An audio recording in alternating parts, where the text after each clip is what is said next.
sizlerge şimdi biz indi şin көңілден sizge gururluk hissi geçirdik.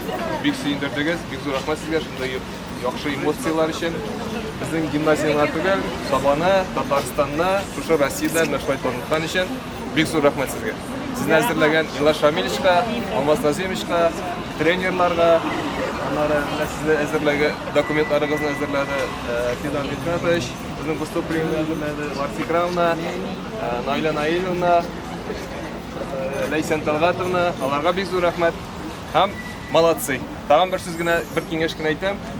Любой уңыш ол алдағы зор уңышқа негіз болып тұрған тиісіне шайбет.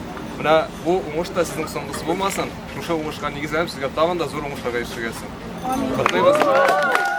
Сіздің бір күн сайын yaşadık. Yenerinizге рахмет.